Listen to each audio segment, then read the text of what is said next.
इस वक्त हमारे साथ हैं केशकाल नगर पंचायत के पूर्व पार्षद व कट्टर भाजपाई भूपेश चंद्राकर जी। आइए उनसे कुछ संवाद करते हैं कि चंद्राकर जी, मोदी जी का कहना है कि 400 पार, तो कैसे 400 पार होगा बताइए।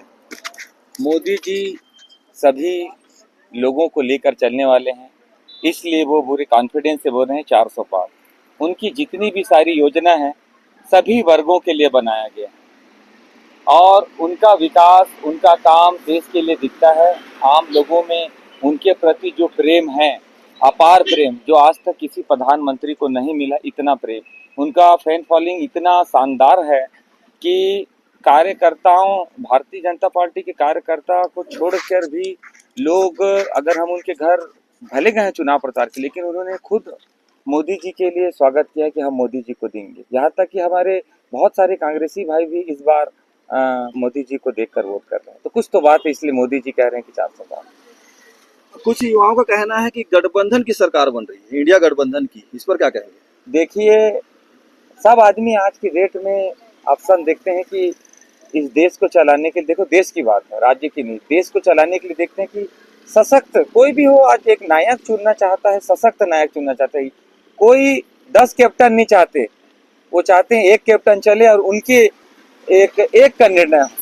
10 निर्णय में कहीं ना कहीं आपका झगड़ा, आपके विचारों में मतभेद होते हैं। भारतीय जनता पार्टी में कोई मतभेद नहीं है, जो पार्टी निर्णय लेती है वो सर्वोपरि होती है। इसलिए जो आम लोग हैं, भारतीय हैं हमारे, वो चाहते हैं सशक्त सरकार हो, बार बार गिरने उठने वाली सरकार ना हो जो मोदी जी से पहले होती थी। इसलिए हम कॉन्फिडेंस में हैं और लोग भी इसमें कॉन्फिडेंस हैं कि मोदी जी को वोट देना है और एक सशक्त नायक चुनकर एक अपने देश को आगे बढ़ाना है। भाजपा के जो कांकेर लोकसभा के प्रत्याशी हैं भोजराज नाग जी, जिनके ऊपर गंभीर आरोप लगे हैं, उस पर क्या कहना चाहिए? देखिए, चुनाव आता है ना तो ये सब इल्जाम लगना शुरू हो जाता है।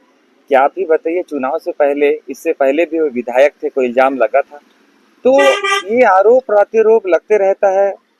इसको प्रभावित करने के लिए हमारे आदरणीय कांग्रेस दोस्तों के पास कुछ ऐसा मुद्दा नहीं है कि भारतीय जनता पार्टी को घेर दें।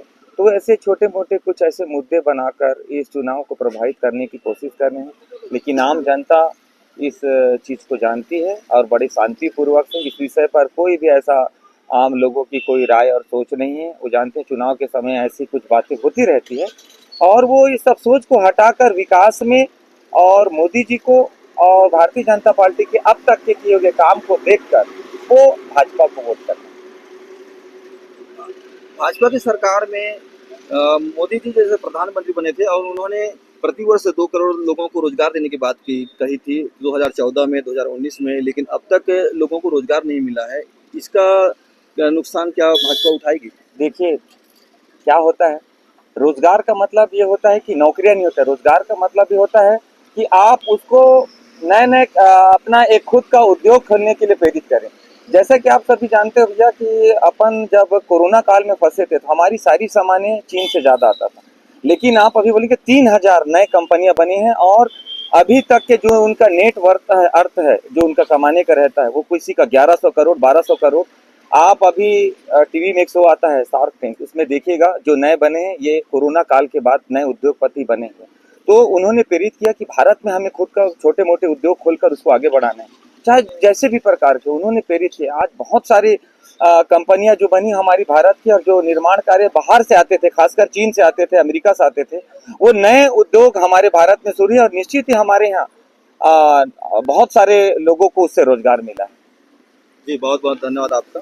कि मोदी जी का कहना है 400 पार, क्या यह संभव हो सकता है? 400 पार के लिए मेरे को नहीं लगता भारत में आ पाएगा, क्योंकि आप दक्षिण भारत का जिस हिसाब से देख रहे हैं, जिस तरह से मतदाताओं में रोष है, तो मेरे को लगता है पाकिस्तान, अफगानिस्तान, ऐसे जगह, बांग्लादेश, वहां जाके लड़ना पड़ेगा तभी 400 आ पाएगा। क्योंकि जनता में बहुत रोष है इस सरकार के प्रति। जिस तरह से मतलब आप देख सकते हैं, रोजगार अभी भाजपा के वरिष्ठ पार्षद यहाँ पे बता के गए, मतलब पूर्व पार्षद जो है बता के गए कि मोदी जी ने बहुत रोजगार का सृजन किया है। पर रोजगार क्या किया? बड़ा भजिया तलना जीवन यापन है। उनको पता होना चाहिए कि शार्क टैंक एक विदेशों से चला हुआ आ रहा है, उसका कोई यहाँ से भारत से मतलब कोई है ही नहीं। आप देखिए, अमेरिका में भी चल रहा है, वो विदेशों में भी चल रहा है। शार्क टैंक भारत का वो नहीं है, वो वहां का है, उसी बेस पे उसको इंडिया में चलाया जा रहा है। वो एक शो है, मानता हूं उससे देश को फायदा हो रहा है, अर्थव्यवस्था को फायदा हो रहा है, पर ये मोदी जी का किया हुआ कुछ नहीं है। मोदी जी ने क्या किया है? लोगों को बोलते हैं बड़ा भजिया तलो, जलेबी तलो, ये उद्योग है? ये क्या बिजनेस है? क्या रोजगार है? ये जीवन यापन है? बड़ा भजिया तल के आदमी 200-500 रुपया कमा सकता है। आप खुद जान रहे हैं कि 200-500 में किसी का कुछ नहीं होना है। आज जो महंगाई बढ़ गई है, घर का सिलेंडर 1000 है। इसे क्या आप रोजगार नहीं मानते? मैं रोजगार नहीं मानता, मैं इसको जीवन यापन मानता हूँ। 1000 रुपए सिलेंडर है, बिजली बिल इतना महंगा हो चुका है, देश में महंगाई। आप पेट्रोल देखिए, 1 लीटर पेट्रोल 95-97 रुपया हो चुका है। 100 से ज्यादा था, अभी चुनाव आने वाला है तो थोड़ा कम हुआ है। 100 पार कर चुका था पेट्रोल। आप कहाँ बोल रहे हैं कि देश में इतने महंगाई अगर चरम पे है तो कहाँ ऐसा हो पाएगा? 400 तो कहीं से नहीं आ रहा है। 102 सीट में भाजपा को समझ में आ चुका है कि वो हार रही है, इसलिए माँ से मंगलसूत्र, माँ से मुस्लिम शुरू हो चुका है। तुष्टीकरण की राजनीति, ध्रुवीकरण की राजनीति शुरू हो चुकी है। आप एक युवा हैं और अ, देश में 55 से 60% युवा मतदाता हैं। जी, क्या क्या सोचकर युवा मतदान कर रहे हैं? युवा तो बस यही देख रहे हैं कि सरकार को उखाड़ फेंकना है।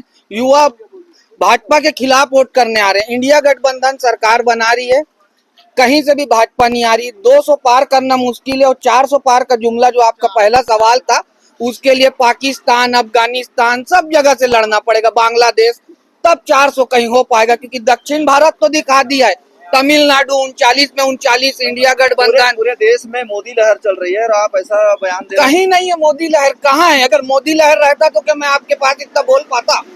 ये सब खड़े हुए, आप इनसे भी पूछ सकते हैं कि इन्होंने, किसी ने भी भारतीय जनता पार्टी को वोट दिया है? किसी को क्या व्यापार मिला है, रोजगार मिला है? आप पूछ लीजिए किसी से भी।